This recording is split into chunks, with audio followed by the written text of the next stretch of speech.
जी हाँ दोस्तों, भारत और पाकिस्तान के बीच सीज फायर के 36 दिनों के बाद आखिर संघ प्रमुख मोहन भागवत ने मोदी की क्यों खोल दी पोल। बहुत स्वागत है आप सभी का। आप देख रहे हैं द राजनीति का विशेष सेगमेंट खबर और विश्लेषण। मैं हूं जब्बार खान। दोस्तों, आखिर सीज फायर के 36 दिनों के बाद कौन सी स्थिति उत्पन्न हो गई जिसकी बुनियाद पर आरएसएस चीफ मोहन भागवत ने मोदी पर ऐसी बात कही जिससे पूरा बीजेपी कुनबा तिलमिला गया। क्या वाकई भागवत की नजर में पाकिस्तान को मोदी सरकार सबक नहीं सिखा पाई? आखिर संघ प्रमुख मोहन भागवत किस चीज की तरफ इशारा कर रहे हैं कि अभी भी समस्या वहीं की वहीं पड़ी है? क्या वो ये कहना चाहते हैं कि दरअसल मोदी ने जो कुछ किया उससे कोई फायदा या कोई फर्क ज्यादा पड़ा ही नहीं है?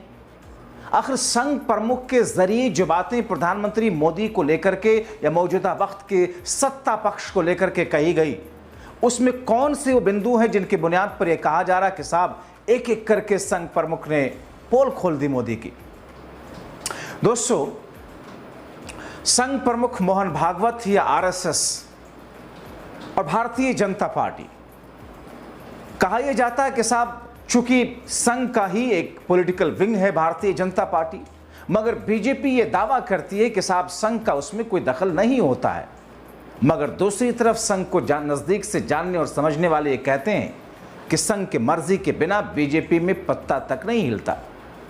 दोस्तों, आरएसएस के सरसंघचालक मोहन भागवत ने भारत और पाकिस्तान और पहलगाम आतंकी हमलों को लेकर के अब जो बातें कही हैं मोदी को लेकर, उसका ये मतलब निकाला जा रहा है कि दरअसल सरसंघचालक मोहन भागवत ये कह रहे हैं कि मोदी दरअसल सक्षम है नहीं पाकिस्तान को सबक सिखाने के बारे में।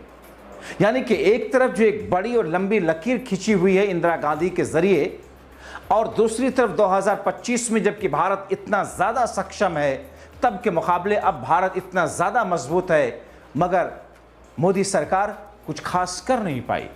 तो संघ सीधे सीधे मोदी के ऊपर, शाह के ऊपर और केंद्र की सरकार के ऊपर ये सवाल या निशान लगा रहे हैं कि साहब आपने जो किया उसका कोई फायदा है नहीं, उसे समस्या का समाधान निकला नहीं, सक्षम नहीं है आप।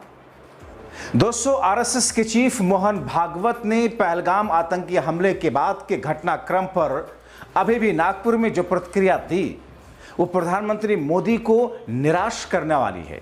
प्रधानमंत्री मोदी के ऊपर एक सवाल उठाने वाली है, केंद्र की मोदी सरकार को लेकर के एक दायरे में खड़ा करने वाली है, और यह दर्शाती है प्रतिक्रिया कि मोदी दरअसल पाकिस्तान को सबक सिखाने में नाकाम और फेल साबित हुए।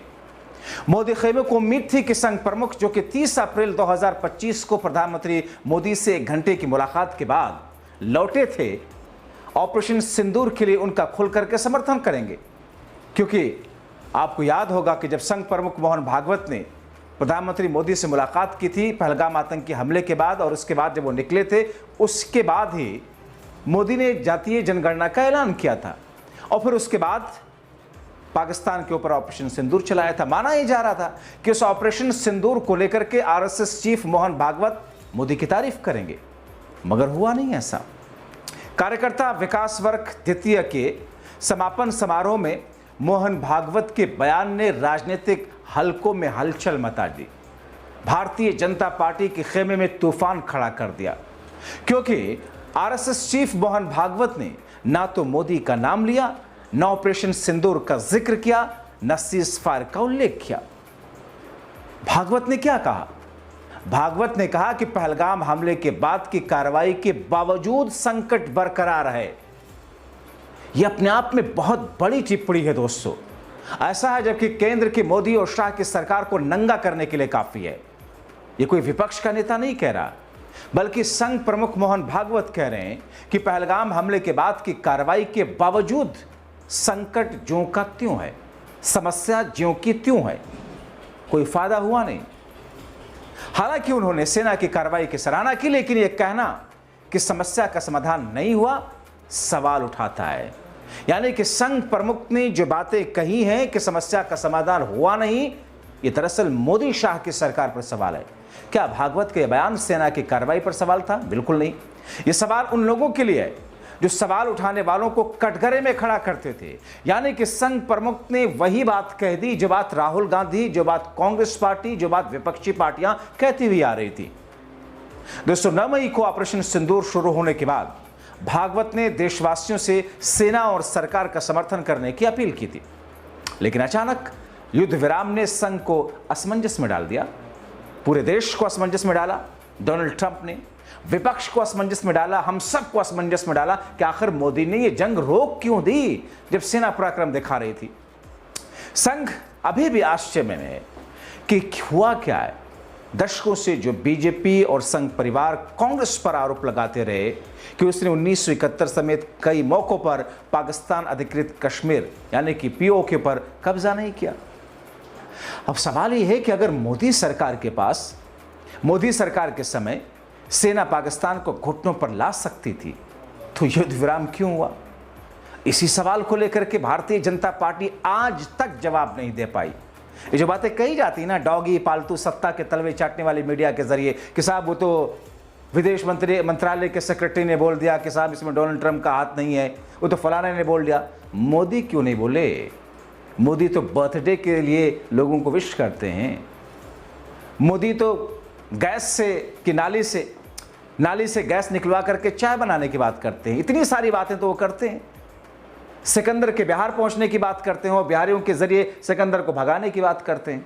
मगर इतनी महत्वपूर्ण बात जहां पर देश की किरकिरी हो रही है, मोदी खामोश रहे। लेकिन बीजेपी का पूरा अमला ऐसे सवाल उठाने वालों के खिलाफ में उन्हें पाकिस्तानी और न जाने क्या क्या नवाजता रहा। अब उठाएं सवाल मोहन भागवत पर।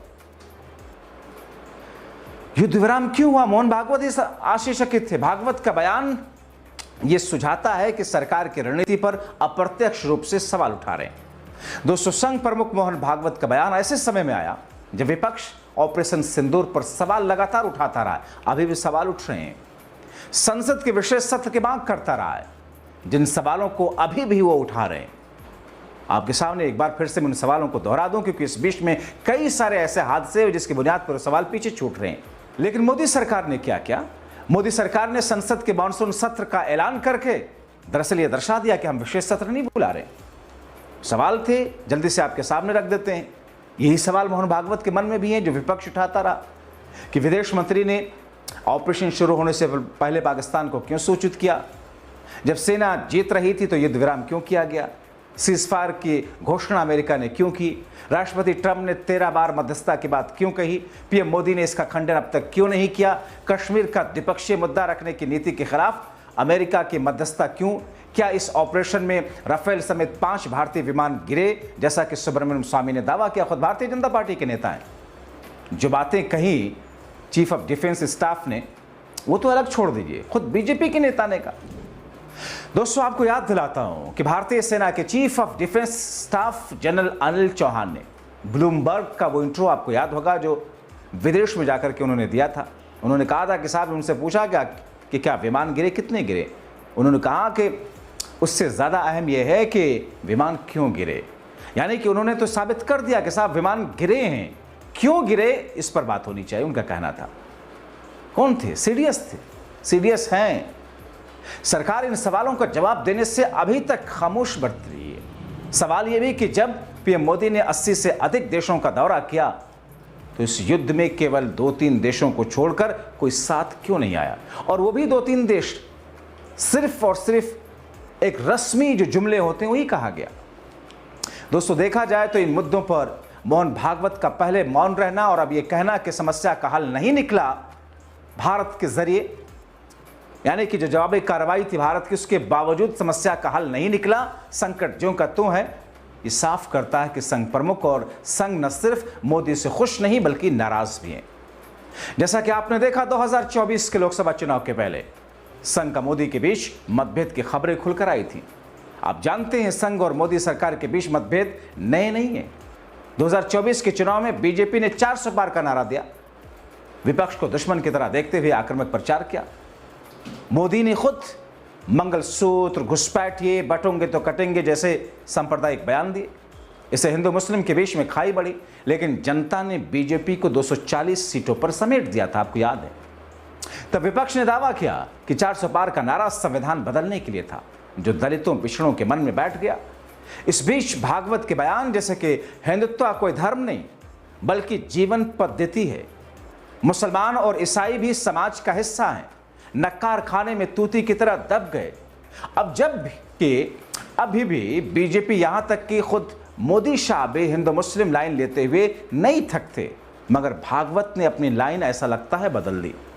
भागवत अब हिंदू समाज या सनातन के बजाय समाज शब्द पर जोर देते दिखे। जैसा कि अपने भाषण में उन्होंने कहा, सिर्फ समाज की बात की। इसके पीछे कारण भी बताए जा रहे हैं। दरअसल पहलगाम हमले के बाद में आतंकियों द्वारा धर्म पूछ कर हत्या की कोशिश ने सांप्रदायिक माहौल और सौहार्द बिगाड़ने की कोशिश की, लेकिन जम्मू कश्मीर के मुसलमानों ने आतंकवाद के खिलाफ रैलियां निकाल करके इस नैरेटिव को ध्वस्त कर दिया था, तोड़ दिया था। शायद इसीलिए भागवत ने हिंदू समाज के बजाय समाज शब्द का इस्तेमाल किया, जो कि उनके पहले के बयानों से मेल खाता है कि मुसलमान भी हिंदू हैं और समाज का हिस्सा हैं, क्योंकि भागवत मानते हैं कि जो भी भारत में रहता है वो सभी के सब हिंदू हैं, भले वो धर्म से मुसलमान हो। दूसरी तरफ आपको याद होगा कि उत्तर प्रदेश में मुख्यमंत्री योगी आदित्यनाथ ने कुछ महीनों पहले मुस्लिम दुकानदारों को नेम प्लेट लगाने और महाकुंभ में उनके प्रवेश पर रोकने जैसे कदम उठाए।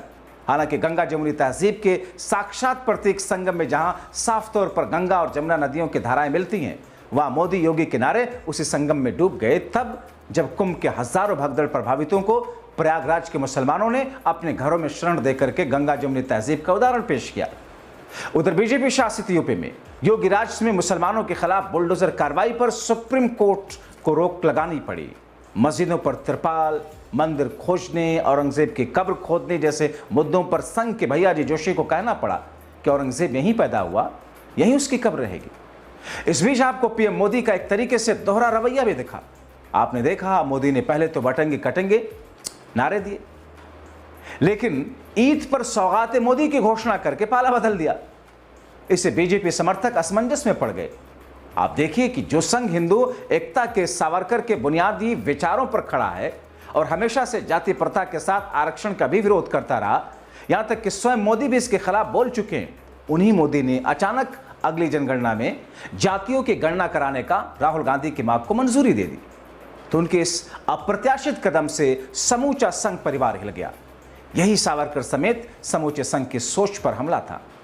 दोस्तों, मोहन भागवत भले ही ये कहते हो कि मुसलमान भी हिंदू हैं और समाज का हिस्सा हैं, उन्होंने कभी ये नहीं कहा कि अब हिंदू एकता की बात नहीं करते, क्योंकि फिर तो हिंदू राष्ट्र की परिकल्पना भी बेमानी हो जाती है। इस बीच में बीजेपी के अध्यक्ष पद के विवाद भी संघ प्रमुख मोहन भागवत को कचोटता है और फिर उनकी टीस मोदी शाह के खिलाफ कई मौकों पर सांकेतिक तौर पर दिख जाती है। आरएसएस प्रमुख के हालिया बयानों और बीजेपी की रणनीति के बीच जो अंतर दिख रहा है, उसके पीछे एक अहम बिंदु भी है। बीजेपी के अध्यक्ष पद का चुनाव, संघ और मोदी शाह के बीच बीजेपी अध्यक्ष पद को लेकर 1 साल से मतभेद है। 2025 में मोदी नागपुर गए और 30 मई को भागवत दिल्ली में मोदी से मिले, लेकिन मसला सुलझा नहीं।